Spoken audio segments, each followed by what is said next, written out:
Britain built the most heavily protected tank in all of NATO, sold over 700 of them to a single Allied nation, and then watched in silence as those same tanks fought Soviet weapons for 8 straight years, in a war Britain wanted absolutely nothing to do with. The buyer was Iran.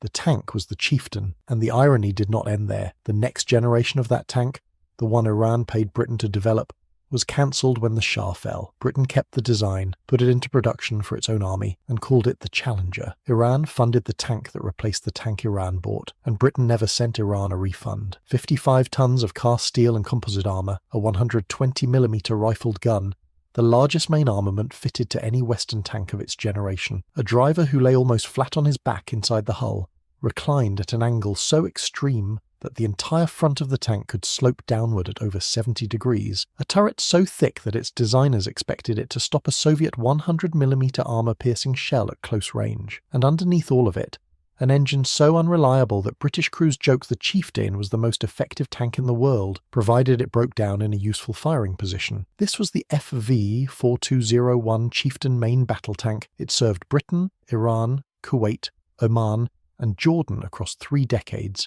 and at least 4 wars. It fought in the deserts of Khuzestan, on the highways outside Kuwait City, and in the mud of the Hoveza marshes. It destroyed Soviet-built tanks by the dozens, and it was destroyed by Soviet-built tanks by the dozens in return. No other Cold War tank had a stranger journey from drawing board to battlefield. The story begins not in Iran, but in the English county of Surrey, at the Fighting Vehicles Research and Development Establishment in Chertsey. In the early 1950s, British tank designers faced a problem. The Centurion, which had entered service in 1945, was proving itself one of the finest tanks ever built. But the Soviets were not standing still. The arrival of the IS-3 heavy tank at the end of World War II had shocked Western observers. By the mid-1950s, the T-54 and T-55 were rolling off Soviet production lines in vast numbers. Britain needed a tank that could stop them at long range and survive whatever they fired back. The answer was a radical design philosophy. Instead of building a fast tank with moderate armour, like the West Germans would do with the Leopard 1, Britain decided to build the most heavily protected tank it could and accept slower speed as the cost. The thinking was defensive. NATO planners expected a massive Soviet armoured thrust across the North German plain. British tanks would fight from prepared hull-down positions, exposing only their turrets, while engaging Soviet armour at distances beyond 2,000 metres. To do that, a tank needed 2 things above all else: a gun powerful enough to kill anything the Soviets could field, and armour thick enough to survive the return fire. The gun came first. The Royal Ordnance L11, a 120mm rifled gun with a barrel length of 55 calibers, was designed at the Royal Armament Research and Development Establishment at Fort Holstead. It used a 2-part ammunition system. The projectile and the propellant charge were loaded separately, and the charge bags were made of combustible material that burned completely when fired. This eliminated the problem of spent brass casings cluttering the turret floor. The charges were stored in recesses filled with a water and glycol mixture below the turret ring, a safety measure designed to prevent catastrophic fires if the hull was penetrated. The L11 could fire armour-piercing discarding sabot rounds and high-explosive squash head rounds. It was the first 120mm tank gun in NATO service, and it set the standard caliber that Western tanks still use today. The armour came next. The Chieftain's turret was a massive casting of steel, with a frontal thickness that gave a line-of-sight equivalent of nearly 400mm against incoming fire. But the truly radical feature was the driver's position. By reclining the driver almost horizontally inside the hull, the designers could slope the glacis plate at an extreme angle. A steeply sloped front meant incoming rounds were more likely to ricochet. It also kept the overall height of the hull low, making the tank a smaller target. No other Western tank of the era asked its driver to lie on his back to make the vehicle harder to kill. There is one more detail about the Chieftain's early history that matters for everything that follows. Before Iran became the primary export customer, Israel was the intended buyer. Britain and Israel had collaborated closely during the Chieftain's later development stages, with a view toward Israeli purchase and possibly even licensed production. But Britain, then leaning diplomatically toward the Arab states and particularly toward Jordan, declined to sell the Chieftain to Israel. The decision infuriated the Israelis. It also pushed them to develop their own indigenous tank program, which eventually produced the Merkava. Britain's refusal to sell to one Middle Eastern ally drove that ally to build its own tank. Britain's eagerness to sell to another Middle Eastern ally would end up giving that ally the tools to fight a war Britain never anticipated. The engine, however, was a disaster. Leyland Motors supplied the L60, a a multi-fuel, two-stroke opposed piston diesel engine. NATO had adopted a multi-fuel policy in 1957, requiring engines that could run on diesel, petrol, or aviation kerosene. The L60 met that requirement on paper. In practice, it never delivered reliable power. The initial production engines produced only 585 brake horsepower against a design target of 600. Cylinder liners leaked coolant into the combustion chambers, producing clouds of white exhaust smoke. Bearings failed. Cooling systems cracked. One widely cited assessment described early Chieftain exercises as producing a catastrophic 90% breakdown rate among the Mark I series. The engine was improved over the years, and later Marks eventually reached 750 brake horsepower, but the Chieftain was never a tank that crews trusted to start when they needed it most. The power-to-weight ratio told the whole story. At roughly 11 horsepower per ton, the Chieftain was one of the slowest main battle tanks in NATO. Its top road speed was around 43 km per hour. Cross-country, it was significantly slower. By comparison, the Leopard 1 could reach 65 km per hour, and the American M60 could manage 48. The Chieftain was not built to chase. It was built to sit in a prepared position, wait for the enemy to come to it, and kill that enemy before it could close the distance. It was a defensive weapon designed for a defensive war that thankfully never came to the fields of northern Germany. But a war did come, just not in Germany. Before we get into where the Chieftain actually fought, if you are enjoying this deep dive into Cold War armour, hit subscribe. It takes 1 second, and it helps the channel keep making videos like this one. In the late 1960s, Britain needed a buyer for the Chieftain, and the Shah of Iran needed a modern tank. The timing was perfect. After Britain announced its withdrawal from east of Suez in 1968, and after American President Nixon met the Shah in Tehran in May of 1972, Iran became the West's primary military proxy in the Persian Gulf. The Nixon Doctrine handed Iran a blank check to buy advanced Western weapons as a bulwark against Soviet influence and Soviet-armed Iraq. Britain was happy to sell. In 1971, Iran ordered exactly 707 Chieftains. 73 were Mark III variants, and the rest were Mark V models, all designated with a P suffix for Persia. The order also included 41 armoured recovery vehicles and 14 bridge layers. Deliveries were completed by early 1978, built primarily at the Royal Ordnance Factory in Leeds. Iran also took 187 improved Chieftains designated FV4030/1, which carried more fuel, improved mine protection, additional shock absorbers, and an upgraded transmission. But the Shah wanted more. He wanted a next-generation tank, and he was willing to pay for its entire development. On the 1st of January 1974, a contract was signed under the name Shir Persia, meaning Lion of Persia. The deal had 3 phases. Phase 1 was the improved Chieftain already ordered. Phase 2 was the Shir 1, which paired the Chieftain hull with a new 1200 horsepower Rolls-Royce Condor engine and a modern automatic transmission. Phase 3 was the Shir 2, an essentially new tank built around Chobham composite armour, a revolutionary British invention that sandwiched layers of ceramic, steel, and other materials to defeat both kinetic penetrators and shaped charge warheads. In December of 1974, Iran ordered 125 Shir 1s and 1,225 Shir 2s. That was 1,350 tanks in a single order, with deliveries scheduled to begin in 1980. The Shah's oil money was funding the most advanced British armour programme in existence. Iran was not just buying tanks, Iran was paying Britain to build the future. Then the future collapsed. In February of 1979, the Iranian Revolution swept the Shah from power. The new Islamic Republic cancelled the Shir order. Not a single Shir 1 or Shir 2 had been delivered. 7 prototypes of the Shir 2 sat at the Royal Ordnance Factory in Leeds,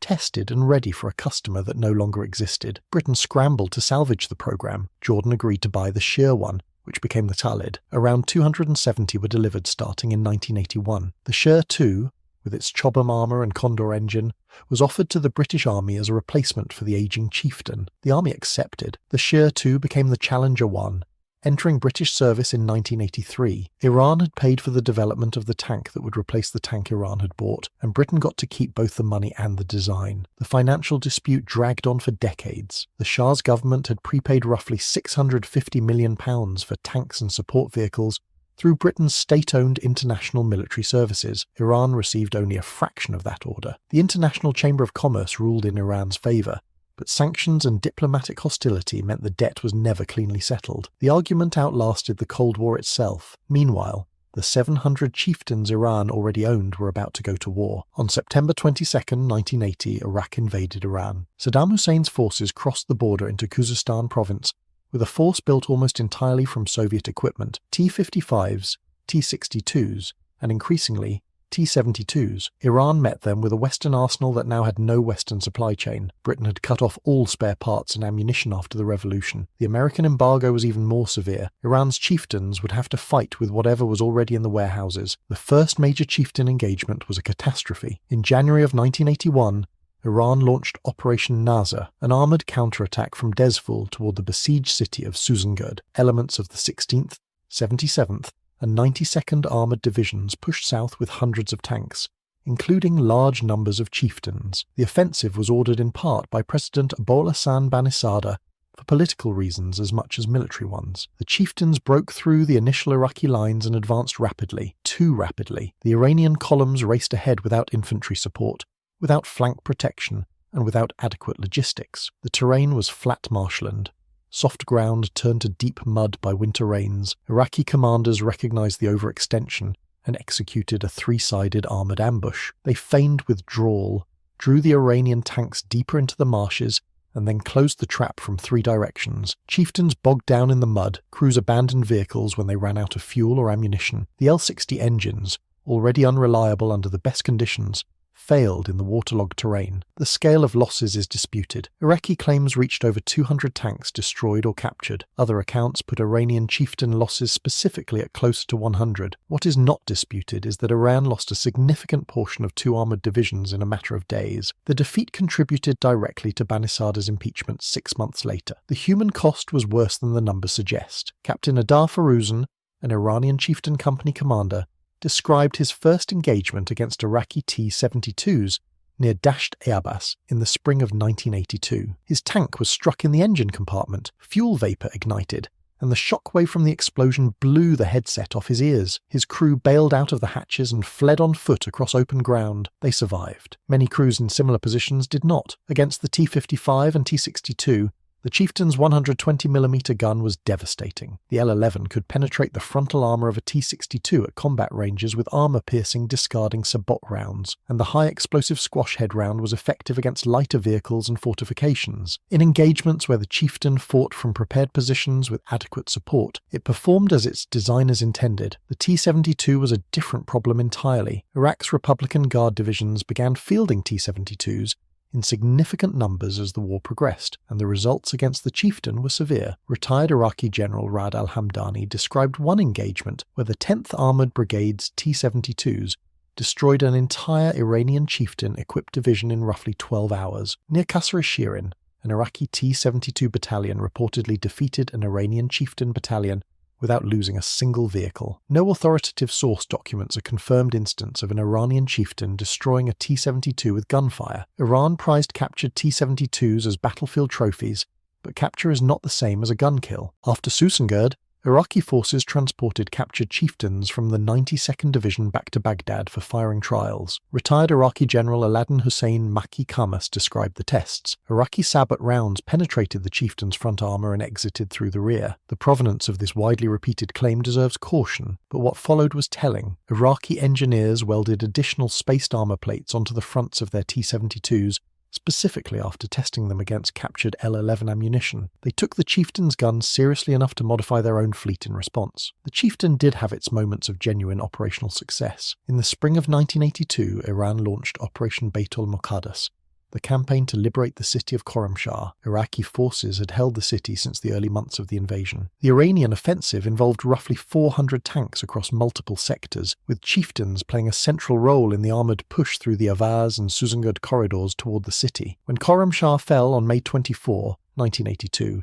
it marked the turning point of the entire war. Iran had driven the Iraqis back across the border in the south. The Chieftain had contributed to a genuine strategic victory, though the cost in vehicles and crews was severe. Iranian chieftains in the Khorramshahr sector also suffered significant losses to Iraqi anti-tank guided missiles, a reminder that even a heavily armoured tank is vulnerable without proper infantry screening. The maintenance crisis worsened with every month of fighting. Without British spare parts, Iran cannibalized damaged chieftains to keep others running. The L-60 engine's chronic unreliability became crippling. Operational readiness dropped steadily. Iranian mechanics improvised solutions, fabricated replacement parts where they could, and kept an astonishing number of vehicles operational under impossible conditions, but the fleet shrank. By the time the ceasefire arrived in August of 1988, Iran had lost the majority of its original Chieftain fleet. Estimates of surviving vehicles range from 100 to 200 out of the roughly 700 that entered the war. Iraq captured a substantial number, some accounts placing the figure at over 100,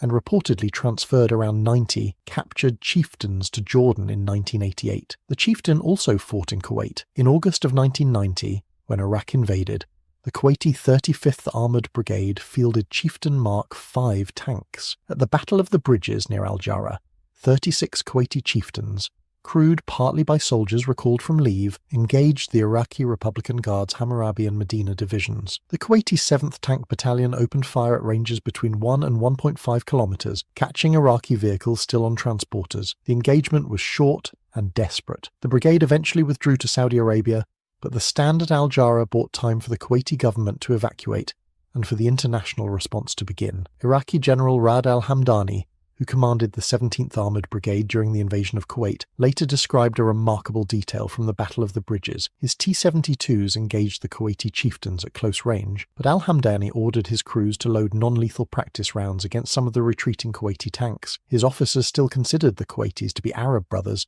and were reluctant to kill them. The Chieftain, a British export, was being spared by Iraqi crews firing Soviet ammunition out of fraternal sympathy. The layers of irony in the Chieftain's combat history have no equivalent in modern armoured warfare. Back in Britain, the Chieftain soldiered on through the Cold War without ever firing a shot in anger in British hands. It served with the British Army of the Rhine in West Germany, the force tasked with exactly the defensive battle the tank had been designed for. Chieftains sat in prepared positions across northern Germany, their guns trained eastward toward the Fulda Gap, waiting for a Soviet armoured thrust that never came. The Stillbrew armour upgrade arrived in 1986. Adding an applique composite package to the turret front and ring. Named after Colonel Still and engineer John Brewer, the upgrade was designed to defeat the latest Soviet 125mm ammunition and heavy anti-tank guided missiles. Chieftains fitted with Stillbrew, the improved fire control system, and the thermal observation and gunnery sight became the Mark 10 and Mark 11, the most capable versions ever fielded, but by then Challenger 1 was already replacing them. The transition began in 1983 and continued through the late 1980s. The last Chieftain gun tank left British service on March 22, 1996. Its replacement, the Challenger 1, was the direct descendant of the tank Iran had paid to develop but never received. Today, you can see a Chieftain at the Tank Museum in Bovington, where several variants sit in the Cold War line up alongside the Centurion that preceded it and the Challenger one that followed. The lineage is visible in the turret shape, in the gun caliber, in the defensive posture of the design. Iran, remarkably, still operates Chieftains. After the war, Iranian engineers reverse-engineered components and eventually produced an indigenous upgrade called the Mobarez, which replaced the hated L60 engine with a more reliable diesel and added modern fire control equipment. Decades after Britain cut off all support, Iranian mechanics are still keeping British-designed tanks alive through sheer improvisation. The tank Britain refused to maintain for Iran is still serving the nation Britain refused to deal with. On paper, the Chieftain was too slow. Its engine was unreliable from the first production run to the last. Its power-to-weight ratio was among the worst of any main battle tank in NATO. It could not keep pace with the Leopard 1 in a mobile battle. It could not match the T-72 in a head-to-head engagement at close range. Its maintenance demands were punishing even with a full supply chain and catastrophic without one. But the Chieftain held the line in Germany for 30 years without a single failure of deterrence. Its 120mm gun set the caliber standard for every Western tank that followed. Its armour philosophy, protection over mobility, defined British tank design for 2 generations. In the mud outside Susangerd it was a disaster, but on the ridge lines above Desful it was lethal. In the hull-down positions of the North German plain, it was exactly what its designers promised. And in a factory in Leeds, the tank Iran paid for became the tank that kept Britain's armoured force alive into the next century. 700 chieftains crossed the Persian Gulf to serve an ally that became an adversary. They fought Soviet weapons in a war between 2 nations that were neither Soviet nor Western. They were maintained without spare parts by mechanics who had never been trained for that kind of improvisation. And the tank that was supposed to follow them into Iranian service ended up wearing British markings instead. That is not a failure of design. That is the distance between what a weapon is built to do and what the world decides to do with it.